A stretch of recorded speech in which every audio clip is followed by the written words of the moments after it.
The billionaire woman snapped at the black waiter, and he said something that silenced the entire restaurant. "Did you touch my handbag with those filthy hands of yours? Do you have any idea how much it's worth?"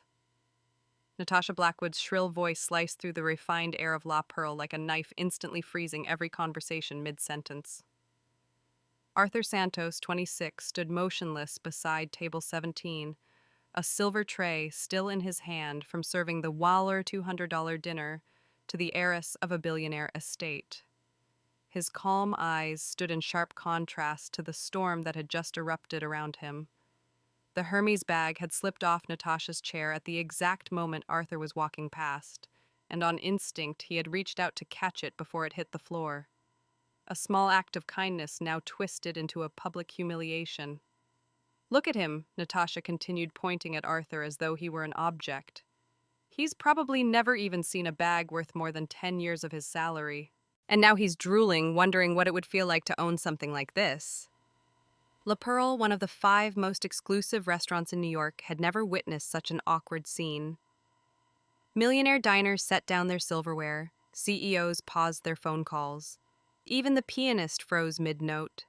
Arthur had only been working here for 3 months, but every staff member knew his story. A Columbia University business graduate, top of his class, fired from a corporate job after exposing financial misconduct at his former company.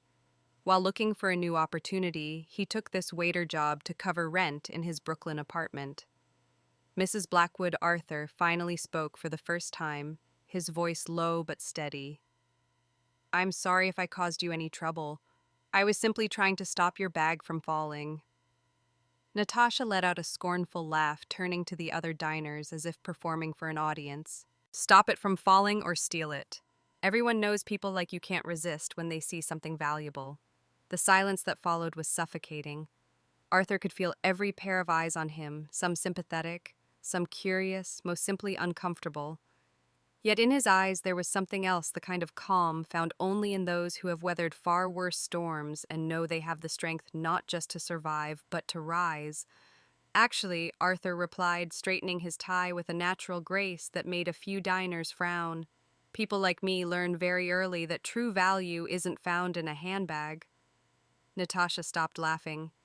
Something in his tone, his upright posture, and the way he met her gaze without flinching told her she might have gravely misjudged the man she intended to humiliate.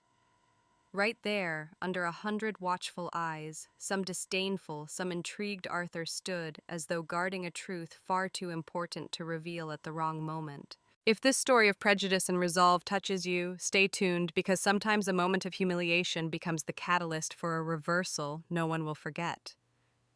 Natasha Blackwood was not accustomed to being challenged, least of all by someone she considered far beneath her in social standing. Arthur's remark about true value had made her falter, but also fanned her pride into a sharper, hotter rage. "Listen, waiter," she snapped, springing up from her seat, her voice like a whip crack. "You think you can lecture me? I move more money in an afternoon than you'll see in your entire lifetime."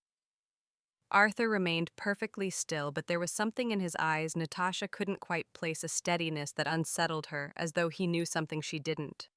"Manager," Natasha shouted, slamming her palm on the table so hard the cutlery rattled. "I want this incompetent man fired, and I want to know why a place like La Pearl would even allow someone like this to work here." Richard Piton, the general manager, rushed over, his face pale with tension. Natasha Blackwood was the daughter of one of America's largest real estate tycoons, heiress to a $23 billion fortune. Her father, Harrison Blackwood, owned 3 skyscrapers on the very street where La Pearl stood. "Mrs. Blackwood, I sincerely apologize for any inconvenience," Richard stammered, beads of sweat forming on his forehead. "Perhaps we can resolve this discreetly." Discreetly, Natasha scoffed. "There's nothing discreet about being disrespected by some no-name employee. Look at him. He probably crawled out of some slum and now thinks he can speak to me as an equal."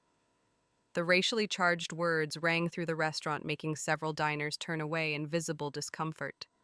But Arthur showed no sign of being insulted. Instead, something strange happened. The faintest trace of a smile touched the corner of his lips. "Ma'am, I truly apologize if my attempt to help was misunderstood," Arthur said, his respectful tone a sharp contrast to Natasha's fury. Perhaps it's best if I step back and let another server attend to your table. Oh, so now you want to run, Natasha sneered. Typical. When things get tough, people like you always run away. At that moment, Richard noticed something that made his concern deepen. Arthur Santos wasn't behaving like an ordinary waiter. The way he stood, the way he spoke, even the way he held the tray, all carried the polish of someone with a refined education, nothing like the profile of a struggling service worker. Arthur Richard said quietly, "Maybe you should step into the kitchen for a moment." But Arthur didn't move. "In fact, Mr. Piton, I think it might be more interesting to clear a few things up right here." Natasha burst into laughter, turning back to the other guests, as if she were performing on stage. "Listen to him. Wants to clear things up." A waiter explaining himself to a Blackwood. "How funny you should mention that name," Arthur replied calmly. "Because as it happens, I'm very familiar with the Blackwood family's reputation, especially when it comes to certain tactics in business." For the first time, Natasha's smile faltered. Something in the way Arthur stressed the word tactics sent a chill up her spine. "What are you talking about?" she asked, her voice losing the swagger it had a moment ago.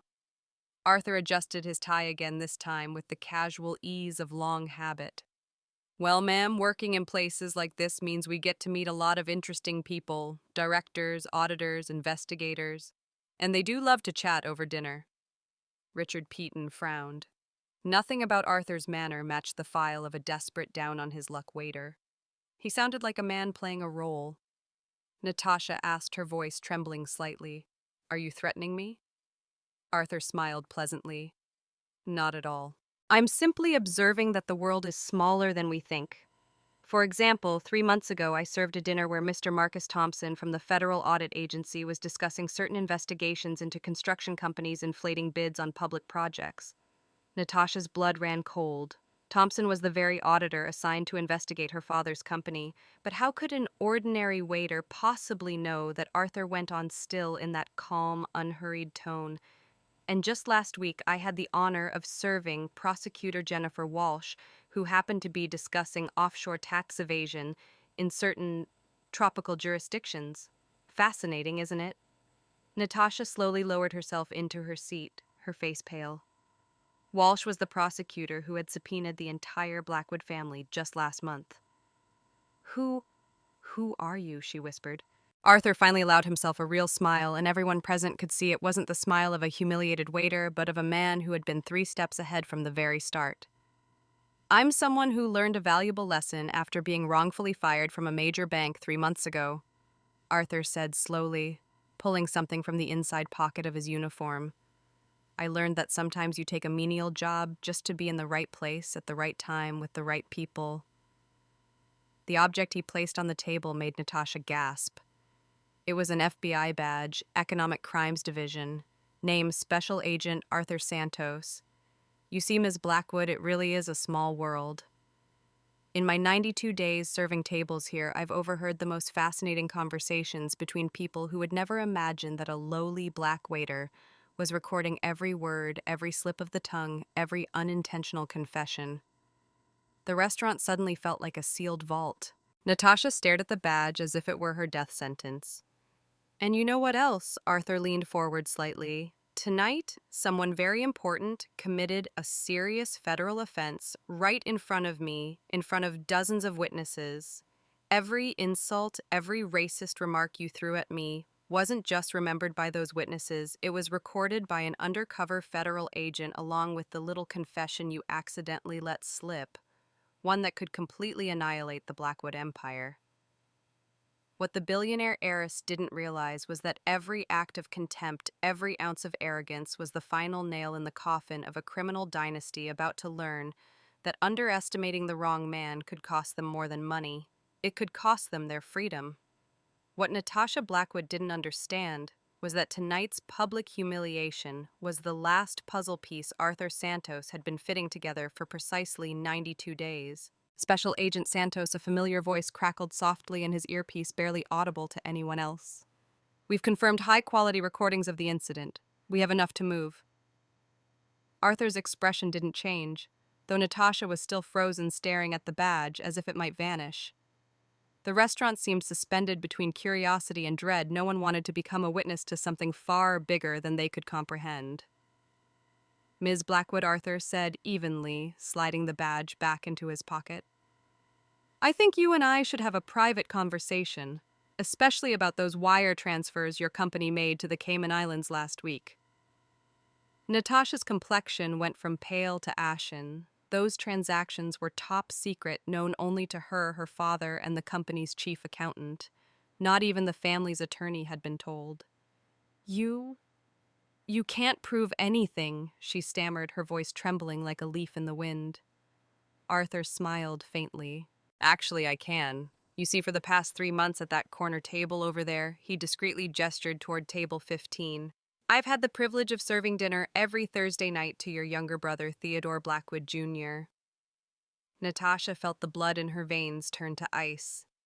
Theodore was the weakest link in the family, a 24-year-old cocaine addict her father kept far from any official business because he was far too likely to run his mouth when high. Theodore loves to talk after his third martini, Arthur went on, his tone still polite, but now carrying a calculated chill, especially about how your family cycles money to avoid taxes. Fascinating conversations about shell companies' offshore accounts, and even how you people strong-arm the Colomba community into selling their land for pennies using legal threats. Richard Peaton, the manager, quietly stepped back, realizing this was far beyond a routine customer complaint. Other staff members lingered in the kitchen watching, trying to process this plot twist unfolding like a live movie. But what really impressed me, Arthur continued, reaching into his pocket and pulling out a small digital recorder, were the conversations I overheard at table 12, where Marcus Hoffman, your company's CFO, explained in detail to his wife how they forged environmental reports to get building permits in protected areas. Natasha tried to stand, but her knees gave way. That's entrapment. You can't use that entrapment, Arthur explained. Still in that teacherly tone is when I lure you into committing a crime. But you'd already committed the crimes. I just documented them. And I must say the acoustics at La Pearl are outstanding. Every word, every detail, every careless confession came through crystal clear. At that moment, a man in a modest suit approached the table. Black, tall, in his 40s, carrying the quiet authority of the federal government. Natasha recognized him instantly from newspaper photos. Special Agent James Washington, head of the FBI's Financial Crimes Division in New York. Miss Blackwood, Washington said, showing his badge, I'm Special Agent Washington, Supervisor, to Agent Santos. I'd like to speak with you about some irregularities we've uncovered in your family's operations. Operation Golden Front, Arthur said, as if announcing a menu item, began 6 months ago after we received an anonymous tip about systemic corruption tied to Blackwood Industries. 3 months of preliminary investigation followed by 3 months of deep undercover work. Natasha's eyes darted around for an exit or a savior, but the other diners avoided her gaze, clearly unwilling to get involved. Some were quietly signaling for their checks. The irony, Arthur went on, is that I actually needed this job. I was fired from my previous bank after reporting misconduct, ironically involving money laundering, for the very corporation I'm investigating now. The FBI approached me with this undercover opportunity because I had experience both in finance and in waiting tables from my college days. Washington nodded gravely. Agent Santos played a crucial role in this operation. His ability to blend in and discreetly capture private conversations allowed us to build a solid case against the entire corruption network. Every Thursday, Arthur turned to Natasha, now visibly trembling. Theodore would come in at 8 p.m. On Mondays, Marcus Hoffman would dine with his wife and discuss things he shouldn't in public. And on Tuesdays, your father, Harrison Blackwood, met here with local politicians to negotiate fraudulent contracts. Natasha finally found her voice, but it was no more than a desperate whisper. My father. Do you have anything on my father? Arthur and Washington exchanged a knowing look. Washington spoke gently. Your father is currently under arrest at his office along with Theodore Marcus Hoffman and 8 other company employees. Natasha's world collapsed in an instant. The Blackwood empire built over 4 decades was being dismantled while she was busy humiliating a waiter for the color of his skin. The operation was timed to happen simultaneously, Arthur explained, glancing at his watch. While we're talking here, FBI teams are executing search warrants at 12 Blackwood-owned properties offices, residences, warehouses. Everything is being torn apart as we speak. No, no, that's impossible, Natasha muttered, fumbling for her phone with shaking hands. The screen lit up with 43 missed calls from the company, 17 frantic messages from her assistant, and a flood of news alerts about a federal crackdown on Blackwood Industries. Oh, but it's very possible, Arthur replied, his professional politeness now edged with the faintest trace of satisfaction. And you know what? After months of being treated like I was invisible by people like you, I've realized the real arrogance isn't just in how you treat your staff, it's in thinking you're too smart to get caught. Washington stepped closer. Miss Blackwood, I'm going to need you to come with us for questioning. There's a lot we need to clarify about your involvement in the company's operations. Involvement, I don't know anything. I haven't committed any crimes, Natasha tried to protest. Arthur let out a soft chuckle, a sound that cut through the tense silence of the restaurant.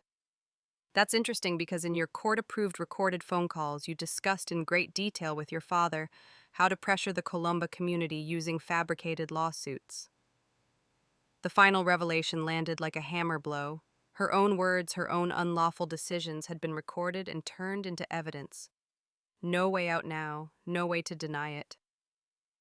The beauty of justice, Arthur said, adjusting his tie one last time, is that it works best when those who despise it feel too safe to hide their crimes. You built an empire on the belief you were untouchable. Today, you'll learn that no one stands above the law.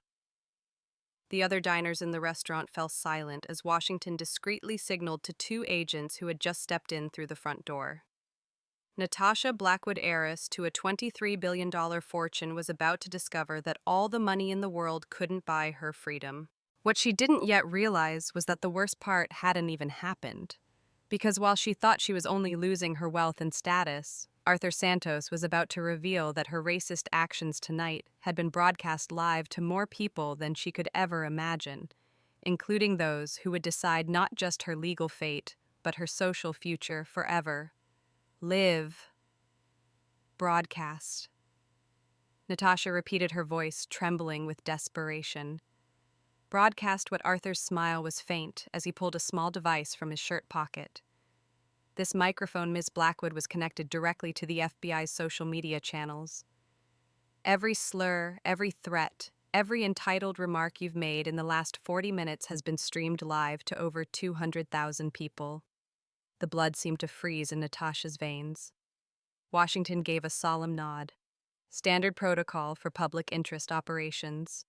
The public has the right to see how some people use their privilege to keep injustice alive. No, that's impossible.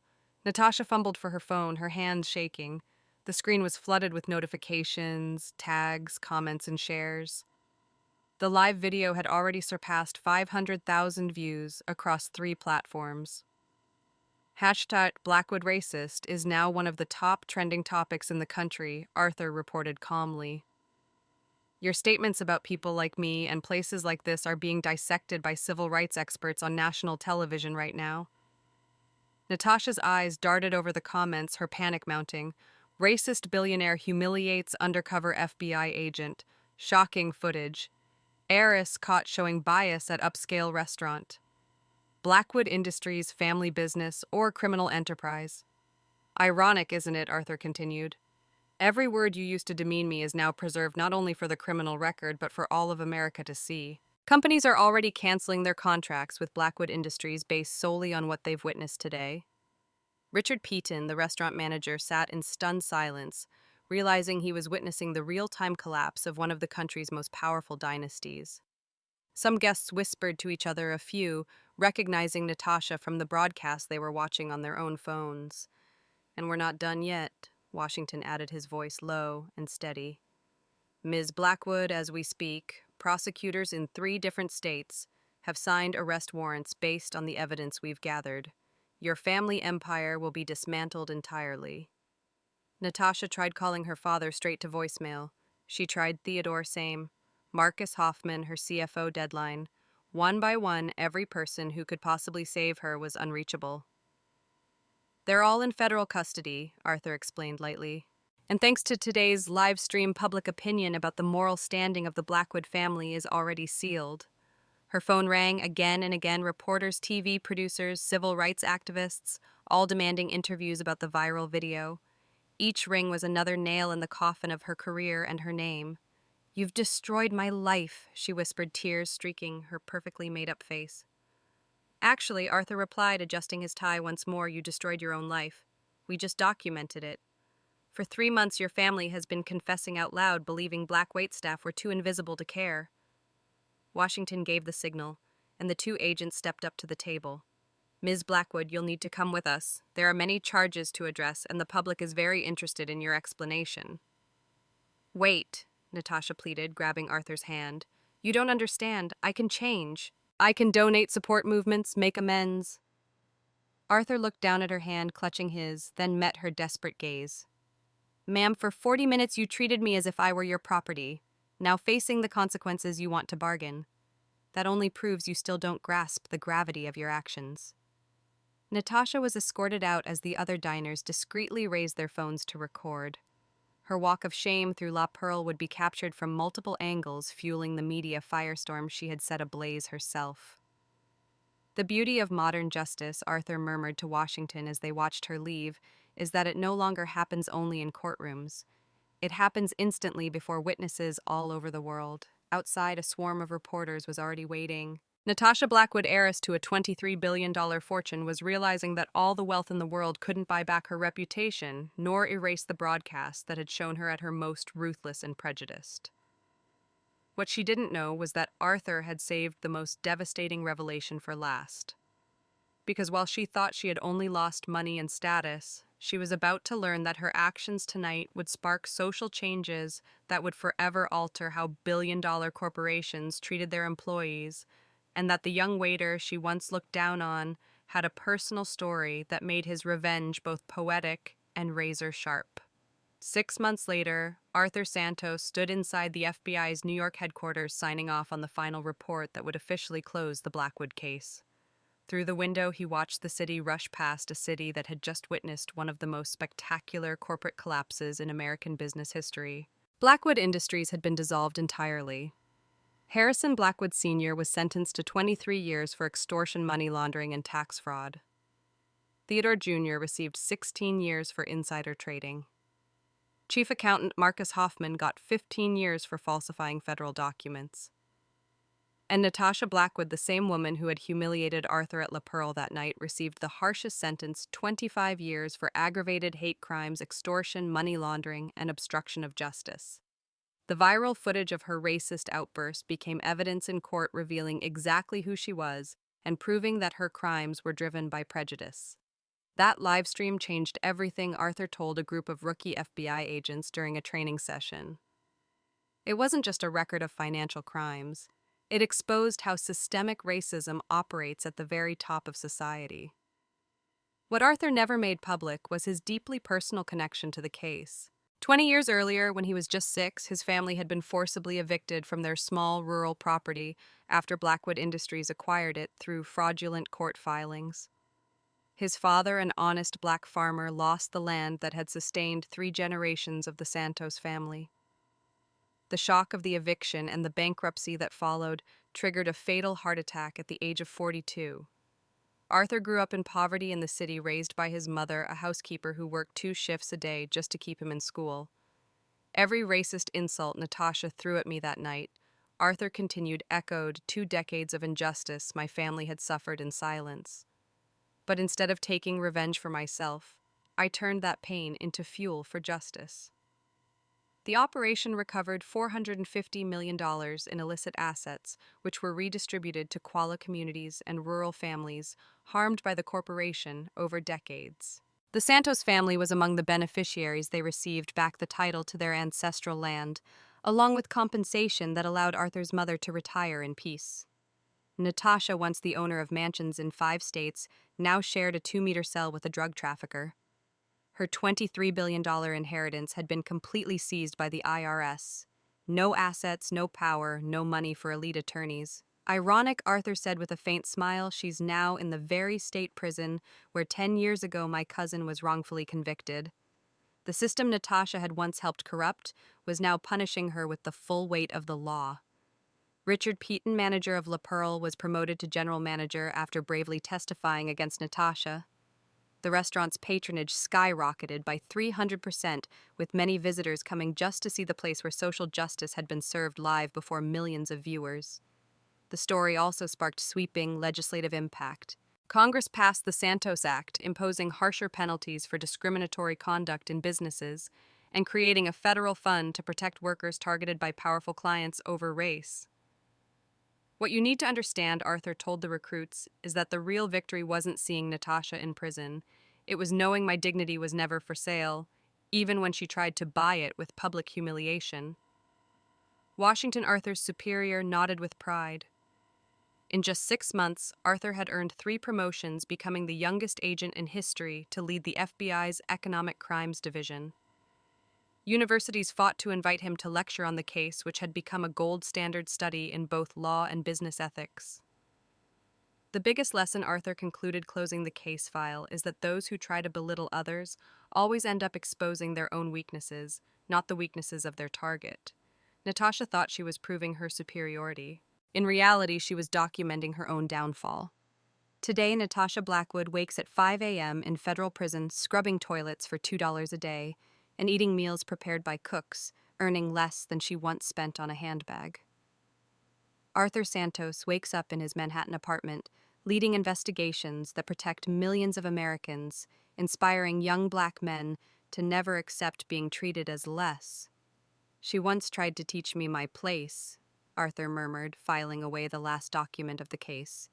"But in the end, she learned hers. Because the best revenge is not to sink to the level of those who wronged you, but to rise so high they can't reach you to hurt you ever again." Have you ever faced prejudice that tried to limit your potential? Share your story in the comments on how you overcame those barriers. And remember to subscribe for more stories proving that dignity always defeats arrogance, and that sometimes justice just needs a little help from us to work perfectly.